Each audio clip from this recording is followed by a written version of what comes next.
eu falo que assim, a gente tem um desafio hoje em dia de furar um pouco as bolhas, né? Porque a gente vive muito nessas bolhas de o que a gente segue, o que o algoritmo mostra pra gente, com quem a gente se relaciona, né? Nessa volta à convivência social, talvez a gente tenha convivido com quem a gente tem muita afinidade, com quem a gente tem muita saudade de conviver também. Então, acho que navegar por lugares mais diversos, seja na internet, seja vivenciar experiências mais diversas, talvez ajudasse a gente a entender outras opiniões e sair um pouco dessas bolhas, para quem não é negacionista e para quem é também negacionista, né?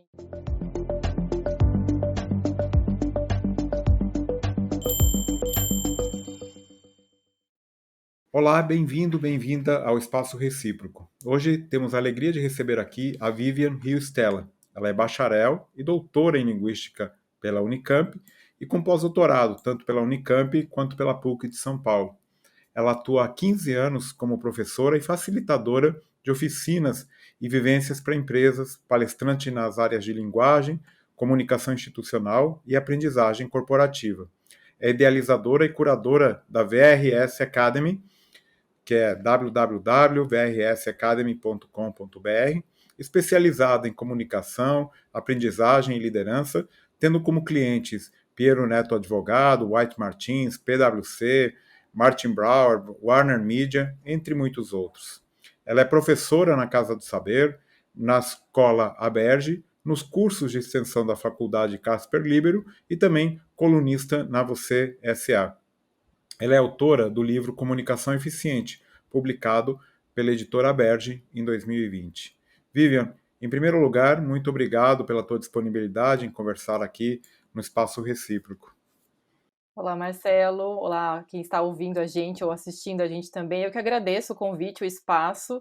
Espero poder contribuir, porque eu sou ouvinte do seu podcast. Muito bom, obrigado. Eu sabia que você era ouvinte, acompanha o canal e agradeço muito desde os primeiros, né? Então, desde o comecinho. Vivian, em primeiro lugar, queria entender um pouco melhor a tua carreira. Eu estava pesquisando aqui para fazer a nossa conversa e eu vi que você fez a graduação em Linguística, depois fez o doutorado direto, que também não é algo muito comum, fez 2 pós-doutorados e, de repente, desistiu da carreira acadêmica e abriu uma empresa de consultoria. Queria que você contasse se é isso mesmo, como foi esse processo.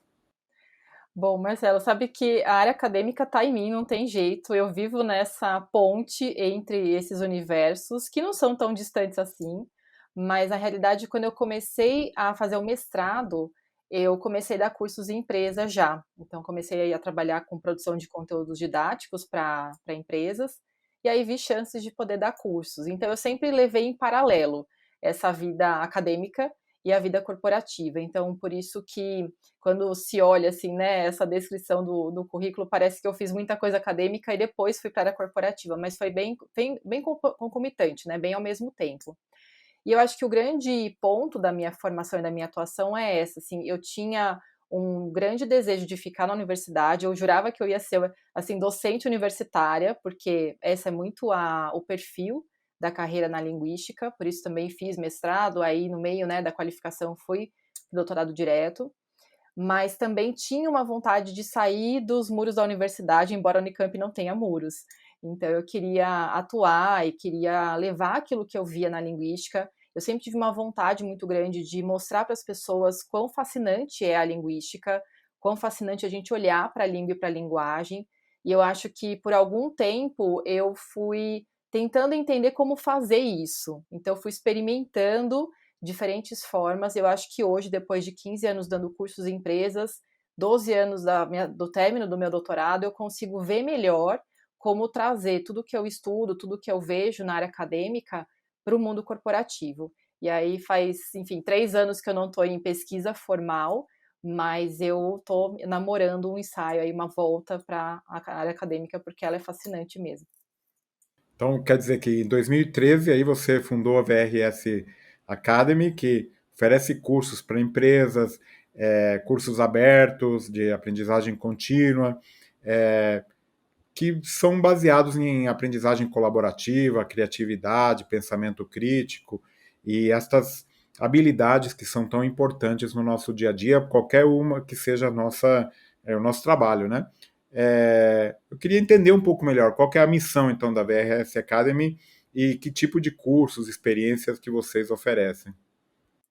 Então, a grande intenção da empresa é poder levar bem essa ponte entre o que se vê nos estudos, os conceitos. Então, todo curso nosso, e eu falo nosso em nome, né, dos meus cursos que eu organizo, que eu faço a curadoria e conduzo também, mas a rede de pessoas que também conduz outros cursos, a gente se pauta muito em conceitos, autores, em pesquisas, para não ficar uma coisa assim meio solta, meio senso comum, falando mais do mesmo ou sem ancoragem.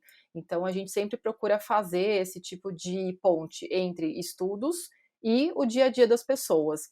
Então, é claro que tem empresas que talvez nos contratem e achem, às vezes, a gente, assim, um pouco conceitual demais, mas é por isso que um outro pilar importante da VRS Academy é trazer muito diálogo, vivência, experiência e muito essa aprendizagem colaborativa.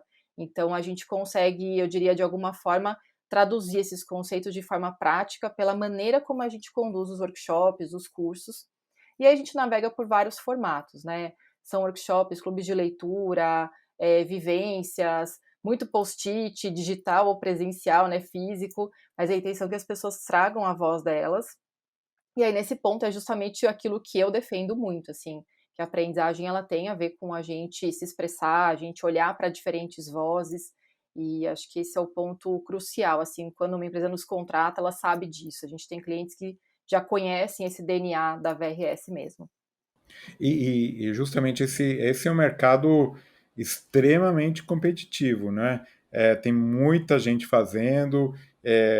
Você acha que é o diferencial justamente essa pegada um pouco mais, digamos assim, científica, acadêmica, conectada com as pesquisas de ponta? O que diferencia vocês dos competidores, digamos assim, no mercado tão complexo? Eu acho que é tão competitivo porque a gente atua muito no que está muito em evidência, que são essas soft skills, né, essas habilidades comportamentais. E nesse sentido a gente vê, enfim, várias formações de pessoas que atuam nesse campo, mas que nem sempre têm essa preocupação, em estar baseado em pesquisas da sociologia, da antropologia, da própria linguagem. Então a gente tem essa preocupação de fato de trazer esses conceitos. Por um bom tempo eu falava assim, nossa, por que eu fui estudar o Bourdieu na minha tese de doutorado? O que ele tem a ver com aquilo que eu faço? E ao longo do tempo, amadurecendo também a minha atividade, né, eu falei, não, tem tudo a ver, né, o que ele fala, o que ele defende. Então, como é importante a gente fazer realmente essa ancoragem naquilo que é científico, das ciências humanas, ciências sociais, para poder trazer para as empresas de uma forma mais pautada. Então, sem dúvida, eu acho que esse é o grande diferencial que a gente tem quando leva para as empresas as soluções que a gente promove de aprendizagem. E justamente é uma área que, além de, né, muitas empresas sérias né, muita gente competente, tem também, infelizmente, muitos charlatões, né, atuando, levando até uma visão distorcida e até estereotipada um pouco do coach, né, até virou brincadeira o negócio do coaching, né, e de cursos de especialização, de atualização, que na realidade são fundamentais para o aprendizado contínuo, né? O que você acha dessa situação? Como as pessoas que estão buscando, né, um apoio podem separar, né, profissionais sérios de outros menos comprometidos, com menos conteúdo? Sabe que uma coisa que sempre me incomodou muito é essa vertente que se vê, né, no mercado e tem o seu público também de 5 dicas rápidas para, 10 formas de. E é claro que é uma forma da gente também traduzir algumas coisas que nós fazemos, né, a área científica também pode de alguma forma se valer desses formatos, mas sempre muito mais amparado e não só com base na própria experiência. Então esse é um mercado de atuação que é muito hoje em dia, na minha opinião, pautado assim por a minha experiência me credencia a te dar um curso.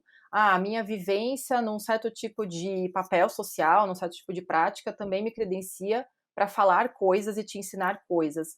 E a minha dúvida sempre é, tá, tudo bem, a minha vivência, a minha experiência, claro que contribuem muito, mas como é que eu posso também trazer repertório? Como é que eu posso também trazer algo mais embasado e não só individualizado? E acho que esse é o olhar científico mesmo, né? Como é que a gente vê regularidades, como é que a gente vê que existe um método, tem alguma forma de fazer e replicar isso também.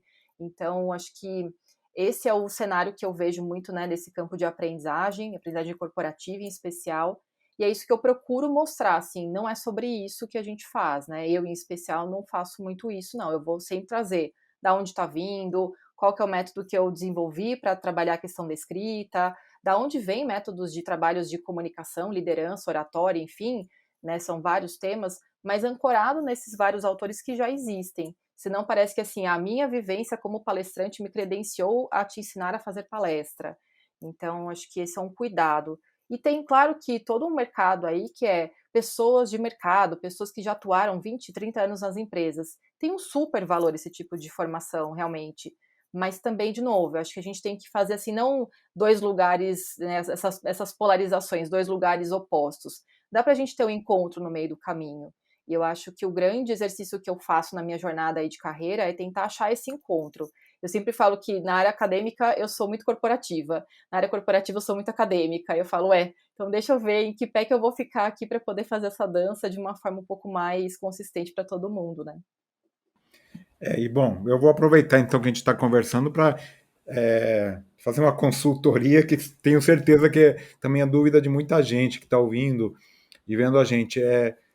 Eu sinto um pouco essa angústia, né, que até em inglês deram um nome, né, que é FOMO, né, Fear of Missing Out. Tem muita informação, muita coisa para fazer. De repente você também atua em muitas áreas, você mesmo, né? Eu vi, a gente tem que atuar no YouTube, no Facebook, no LinkedIn, no Twitter, e aquilo acaba te consumindo, né? Como a gente pode fazer para lidar com essa ansiedade de perder informação, de perder conteúdo? Como lidar com essa comunicação nessa era das redes sociais? E como você faz isso? Queria ter essa dúvida, que também é fundamental participar e atuar, mas também a gente acaba se perdendo um pouco nesse mar de informações. Como a gente pode trabalhar nesse momento tão complicado que a gente vive? Eu vou começar a te responder até trazendo um pouco do que a gente aprende na universidade, ou pelo menos o que eu aprendi na universidade e falava com colegas também. Como a gente vai a uma aula, por exemplo, e tem tanta referência bibliográfica, tem tanta coisa para ler, como é que eu vou dar conta de ler tudo? Não vou conseguir dar conta de ler tudo isso aí. Então, como é que eu faço? Escolhas, caminhos, quando a gente vai fazer pesquisa, quais são os recortes que eu vou fazer da pesquisa? Porque senão eu posso fazer, enfim, eu falo que eu tenho umas 6 linhas de pesquisa na minha cabeça para desenvolver. Eu vou ter que ter algum recorte para poder conduzir uma pesquisa minimamente num certo tipo de objetivo. Então, eu acho que a formação, pelo menos a formação que eu tive, assim, eu acho que me ajudou a entender um pouco que não, eu não vou dar conta de tudo, não, eu vou ter que fazer escolhas de fato. Quando a gente vai a congressos, por exemplo, tem um monte de coisa acontecendo ao mesmo tempo. Como é que eu vou fazer essa escolha de vou nesse painel e não vou em outro? Então, acho que vem um pouco dessa experiência desse campo acadêmico, que é uma forma como eu procuro até mostrar para as pessoas, sim, a gente vai perder muita coisa, sim, a gente vai fazer algumas escolhas. E nesse sentido, eu acho que vale a gente pensar assim, essa escolha está a serviço de quê ou de quem? Então, está a serviço de estar com visibilidade no YouTube, ou está a serviço do meu trabalho, da minha reputação, está a serviço de eu continuar aprendendo uma coisa específica. Então, quando eu falo de aprendizagem, eu sempre procuro usar assim perguntas, e é o que a gente faz também no campo acadêmico, né? Perguntar coisas para tentar entender assim, o que eu quero aprender, por que que eu quero aprender, como eu vou fazer, quais são diferentes métodos de aprendizagem sobre isso. Então, eu quero ter um canal no YouTube. Tá, como é que eu vou então pensar o que que tem ali dentro? Por que eu quero ter esse canal? Como é que eu faço esse canal ter uma linguagem que chegue para as pessoas? Então, acho que essas perguntas elas vão ajudando a gente a entender o contexto, o cenário, e aí nos ajuda a trazer assim mais escolhas criteriosas, tá? E o pensamento crítico, né? Ter critério para escolher. Mas estou falando isso de uma forma assim didática de alguma maneira, mas eu também sinto isso assim, de nossa, queria tanto ter feito tal coisa. Às vezes vejo um livro e falo, queria eu ter lançado esse livro, queria eu ter feito esse post, mas não dá, não dá. Aquilo que é possível fazer naquele tempo, naquele momento, com a agenda que a gente tem. Mas eu acho que a ansiedade, ela é parte da gente, acho que é parte do nosso tempo, na verdade, essa correria, essa ansiedade, esse volume de informação, e a gente está aprendendo aos poucos a entender que isso vai continuar existindo e que a gente é que tem que mudar a forma de encarar tudo isso. mas é um trabalho grande, assim, já me senti super ansiosa de falar: "Nossa, deixa eu ver só esse último post aqui, deixa eu só olhar essa última barra no feed aqui, não, deixa eu dormir", sabe, eu preciso dormir, eu preciso ler um monte de livro, eu preciso fazer um monte de coisa. Então acho que esse é o desafio e no fundo, falando aí dessa consultoria, eu acho que é encontrar uma linguagem que converse com quem você quer conversar, né, acho que esse é o grande desafio que a gente encontra nas redes sociais, ou achar a linguagem que faz sentido para você e que vai te agregar alguma coisa, assim, né, ou de reflexão ou de atuação profissional. E você nas redes e possibilidades tem atuado em quais? Você escolheu quais para priorizar, por exemplo? Olha, eu priorizo o Instagram, porque eu acho que ainda é uma rede que eu gosto do estilo que tem ali dentro, embora eu não goste de muitas coisas também, já fiz uma limpeza, eu diria assim, quem eu sigo, o que eu faço, o que eu deixei de fazer também. No YouTube também, então eu tenho um canal da VRS em si, a gente tem produzido mais conteúdos agora recentemente, e eu também contribuo para a Casa do Saber, né, com vídeos lá para casa. Então são lugares que eu tenho atuado mais. E aí um exercício de também colocar no LinkedIn aquilo que está acontecendo, mas não de uma forma só, digamos assim, né, divulgando coisas, mas ensinando, levando aprendizado também. E a própria coluna da Você RH é uma forma de atuar, não é uma rede social em si, mas uma plataforma que as pessoas podem aprender. Mas é claro que eu fico assim, será que devo entrar no TikTok? Será que eu devo fazer um podcast? Uma época eu fiquei, eu e minha irmã, vamos fazer um podcast e tal, aí para, pensa, cabe na agenda? Não cabe. Então deixa eu apreciar aqueles que são bem feitos, que tá tudo certo, e é isso, assim, é escolher onde estar também. Muito bom. E a gente está vivendo e está vivendo cada vez mais fortemente momentos delicados, com polarizações extremas em todas as áreas, na política, bom, no dia a dia. Como devemos nos comportar de maneira geral em particular, como falar com um negacionista, por exemplo? Olha, essa pergunta vale muito, assim, né? Como falar com pessoas que pensam diferente da gente, né? E de forma muito forte. Acho que o primeiro ponto que eu tenho sempre levado assim para as discussões é a gente olhar com um pouco mais de curiosidade, sabe? Então, quando alguém te traz, né, uma visão negacionista, quando alguém te traz uma visão muito contrária à sua, acho que a gente escutar pode ser um primeiro passo para a gente entender da onde vem, sabe?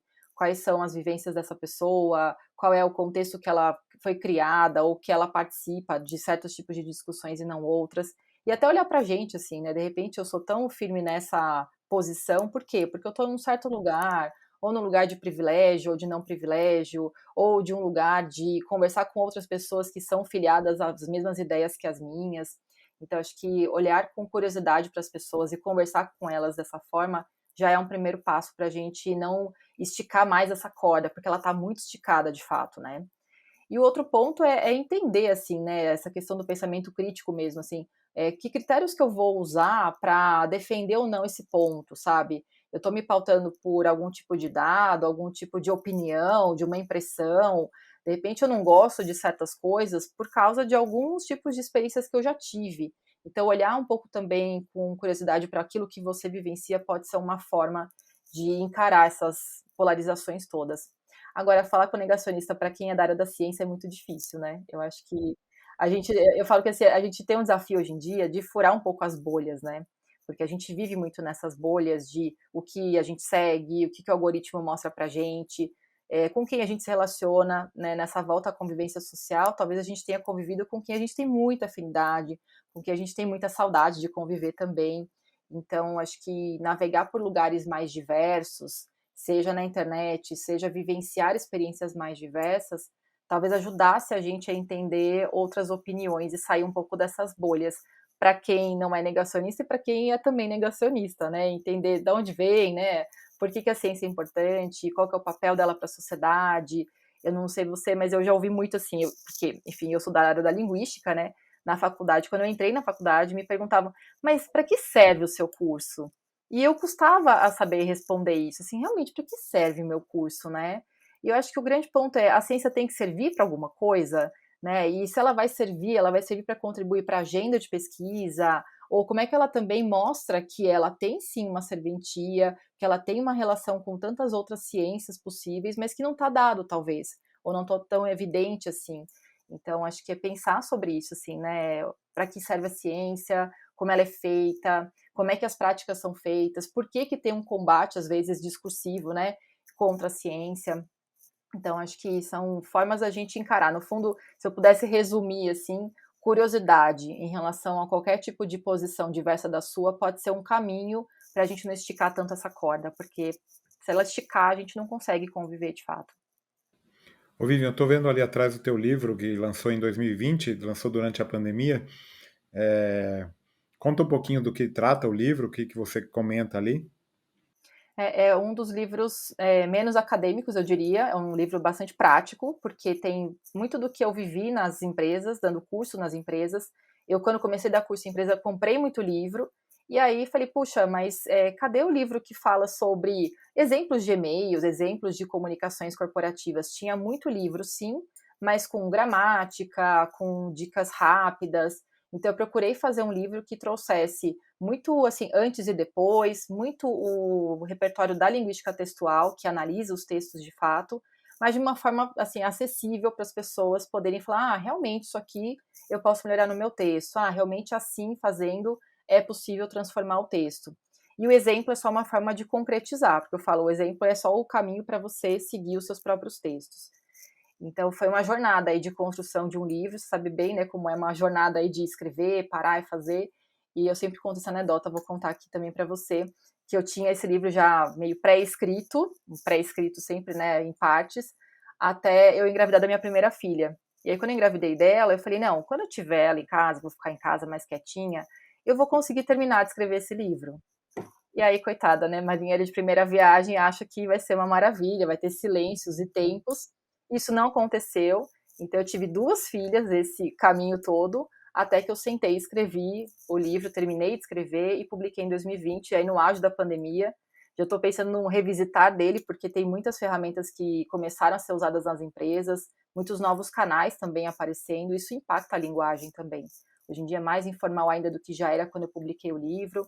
Então a gente está sempre fazendo, né? Eu falo que o livro ou qualquer tipo de produção é sempre uma parte para a gente continuar aprendendo e publicar novas coisas também. Bom, então você já deu um spoiler aqui para a próxima pergunta, que era qual tua principal área de interesse, o que, que você está preparando para o futuro próximo? Revisão, esse livro, mais alguma coisa? Ai, tem muitas coisas para acontecer. Eu estou ensaiando essa volta aí para a área acadêmica, então devo ficar como professora visitante, né, da Unicamp, vou pleitear esse cargo aí mais nos próximos meses, né? Então tem isso para poder voltar a fazer pesquisa, para poder voltar a olhar para o texto científico, porque o texto científico também tem seus desafios de como ser produzido, e já trabalhei com isso também na Unicamp em cursos de extensão, então essa é uma frente. A outra é seguir dando os cursos nas empresas, sempre remodelando e trazendo novos olhares do que as pessoas precisam. E aí estou pensando aí nesse livro, quer seja uma atualização, quer sejam conversas com comunicadores, estou querendo falar muito com pessoas que atuam com a comunicação, de diferentes áreas de formação, para poder trazer esse olhar, afinal, o que é comunicar, quais são os desafios de comunicação para quem já atua na área, para fazer essa ponte aí da linguagem para a atuação nas empresas também. Então, algumas coisas, dentre muitas, que eu posso dizer por aqui. Muito bom. Legal, vamos esperar e aguardar novidades. Queria agora que você recomendasse, então, para nossa angústia, né, de ter coisas aqui que não vimos e não lemos, algum livro, algum podcast, alguma série, um canal no YouTube, qualquer coisa que vier na sua cabeça. Bom, acho que o primeiro podcast que eu indico sempre, assim, quando alguém me pergunta, é o 20.000 Léguas, que é assim, um podcast que eu adoro, que mostra cientistas de um jeito mais literário, talvez, como escritores, na verdade, de ciência e de pesquisa. A primeira temporada foi, assim, de assistir e ouvir 2 vezes, na verdade. Então acho que vale ouvir esse podcast 20.000 Léguas.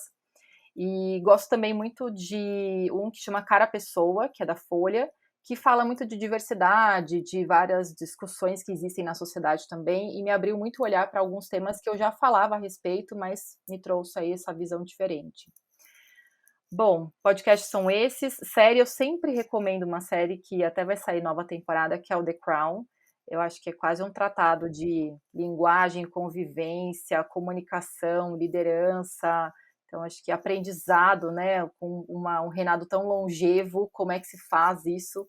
Então, é uma série interessante, e até para discussão, o que que é realidade, o que não é, o que é ficção, o que é só uma construção para a série.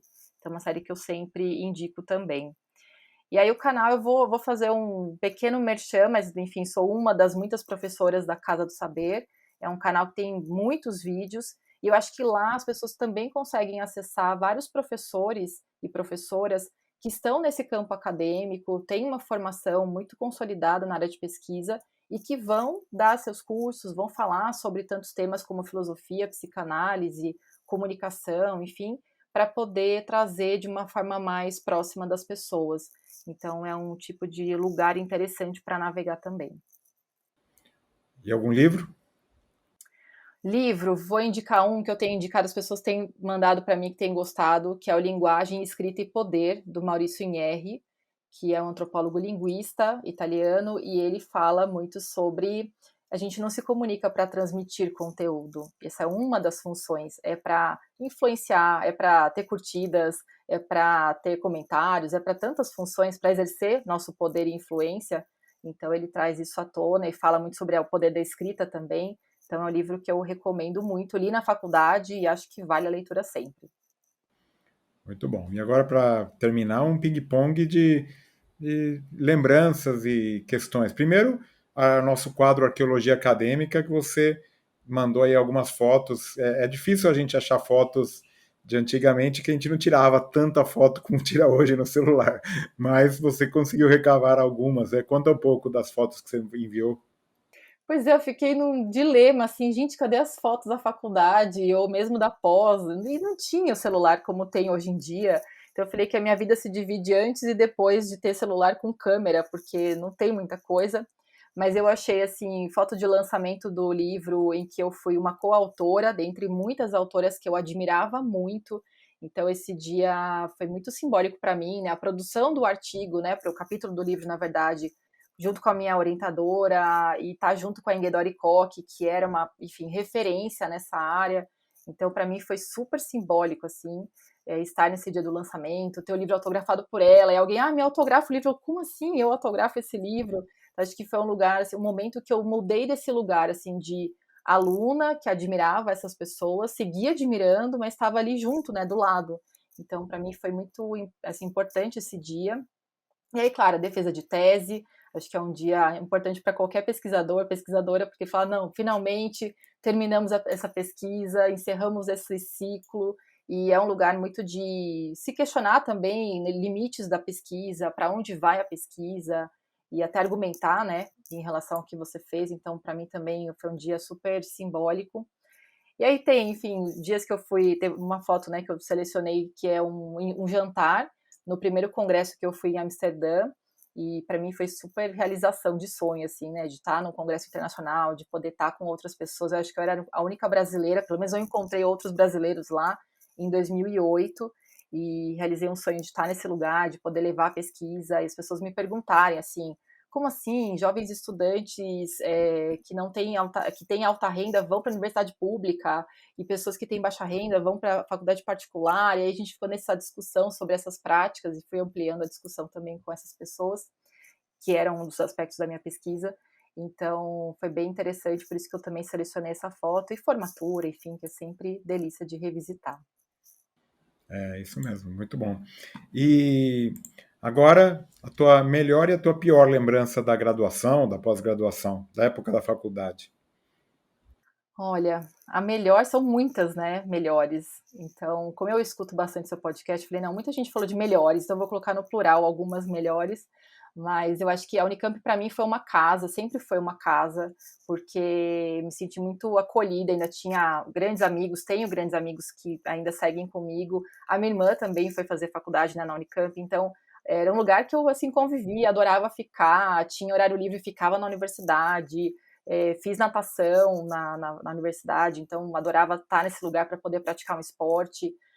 Então, eu acho que eu assim, aproveitei muito o campus, essas são lembranças maravilhosas, assim. E uma coisa que eu só me dei conta depois, eu vou me dando conta depois das coisas, né?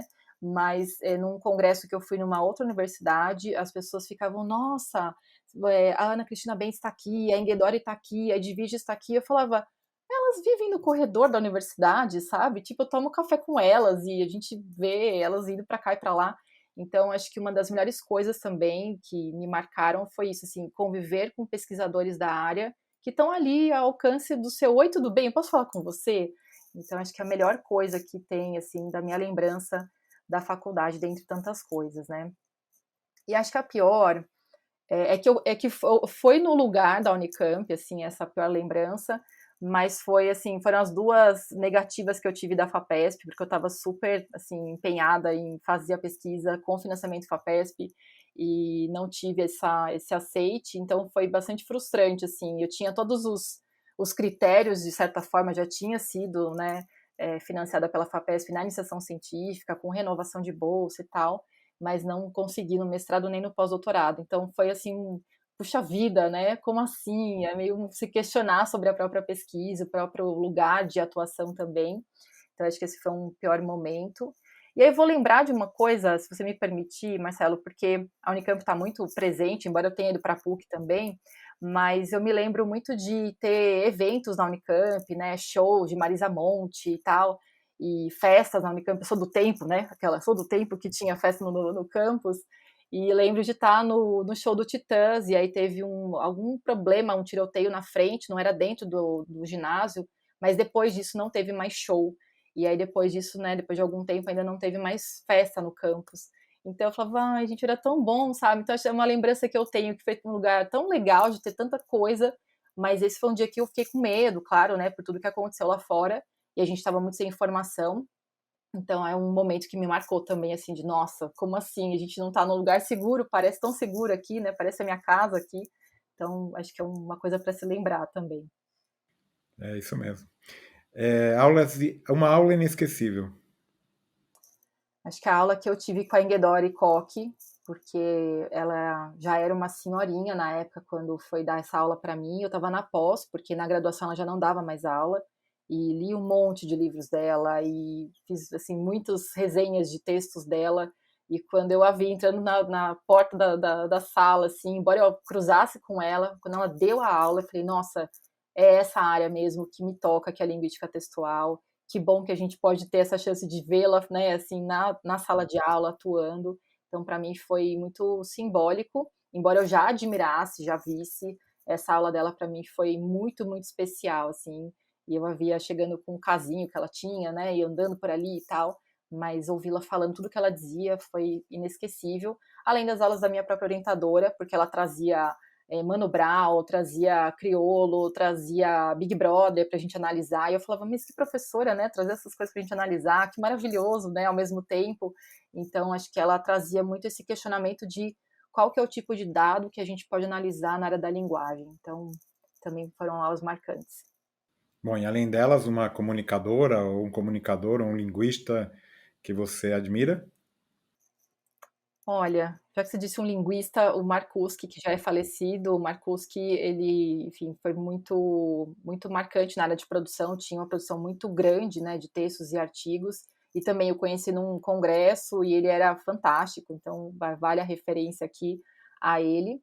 E tem uma pessoa que eu mais recentemente comecei a trabalhar em parceria, que é a Vânia Bueno, ela é comunicadora de formação, já teve agência, tem agência ainda, mas ela, depois de um certo tempo da vida, resolveu ir para o mundo acadêmico. Então, eu acho interessante porque ela tinha essa vertente corporativa e ela disse que ela se encontrou, né, nessa área de pesquisa, de atuação acadêmica, de professora acadêmica. Então, gosto de trazê-la como essa referência de comunicação e uma pessoa que também faz essa ponte, essa transição entre vários mundos, mesmo que não tenha sido, né? Acho que na linguística tinha muito isso, já faz toda a formação para poder ser docente. Então parece que se eu fizesse isso depois não ia dar tempo, não ia poder entrar nesse lugar. E ela me mostrou que não, sempre há tempo da gente voltar a fazer e estar nesse lugar. Então ela é uma pessoa que eu gosto de também trazer assim como uma figura importante. Muito bom. E para finalizar, a pergunta mais temida aqui, né, do canal, que é a grande habilidade que você tem que não está no seu currículo. Olha, sabe que eu fiquei pensando assim: "Nossa, o que que eu vou dizer nessa resposta?", sei lá, né, já vi, assim, a Tabata falando de receita, falei: "Ah, minha sopa de cebola, né, é bem boa, à la parisiense, assim, acho ela bem boa", mas eu queria trazer, assim, aqui que eu não coloco no Lattes, não vou colocar, é que eu tenho sempre boas dicas para dar, dicas de viagem, restaurante, de show, de enfim, do que quer que seja, eu adoro dar dica e quem vai viajar fala: "Vi, você tem uma dica?", "Tenho, sempre tenho", qual que é o site que você usou? Tenho também, então essa é uma habilidade que eu tenho, assim, e as pessoas ao meu redor sabem disso, então acho que vale trazer aqui, embora não esteja no Lattes. Bom, tá aí uma ideia então para um programa Adqueira, né? Exato. Tá bom. Vivian, muito obrigado pela tua disponibilidade, pelo teu tempo e parabéns aí pelo teu trabalho. Eu que agradeço, obrigada pelo convite, é um prazer, uma honra estar aqui num podcast que eu indico, recomendo, ouço, e fazer parte dele é super especial. Obrigada, Marcelo.